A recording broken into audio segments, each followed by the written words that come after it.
what is crypto? And in very simple terms, I will try to make this whole video as simple and concise as possible, so I will not go into very esoteric explanations and complicated language. I will try to keep it very simple here. And in very simple terms, crypto, or in other words, cryptocurrency, is a digital form of money.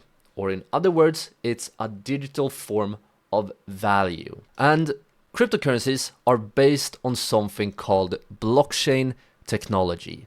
And if you're watching this video, you have probably heard about blockchain technology. And blockchain technology is a pretty complicated concept to really understand, but in very simple terms. Blockchain is basically a secure public digital ledger. And this might sound complicated, but a public digital ledger is basically a public list of transactions. So it's a list where you can see all the transactions, and since it's public, it means that everyone can see this list of transactions. So this is, a thing that makes cryptocurrency very transparent, because everyone can see the list of transactions. They can see all the transactions that are made on the blockchain. And another important aspect of cryptocurrencies is that they use cryptography for secure financial transactions.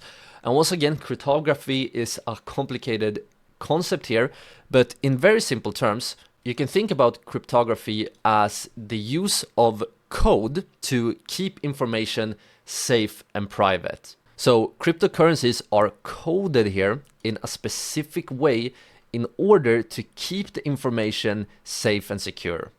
And another commonality between pretty much all cryptocurrencies is that they are decentralized.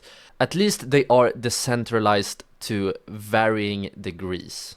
And decentralization basically means that no single entity, so for example, no single bank or financial institution controls cryptocurrencies.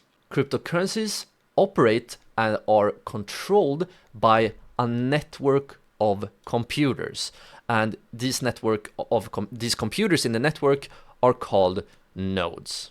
And if this right here sounds complicated, don't worry, this course is about actually trading cryptocurrency. But, in order to trade cryptocurrency, I think it's a good idea to have at least a very basic understanding of what you're actually trading. So if you, only know about these things I recently told you guys, you should have a, very basic understanding of what cryptocurrency is, and that's good enough to be able to actually trade crypto. This video was just a very short clip from our full crypto trading course. To watch the full course, simply click or tap on the screen right here. I hope to see you guys over there very soon.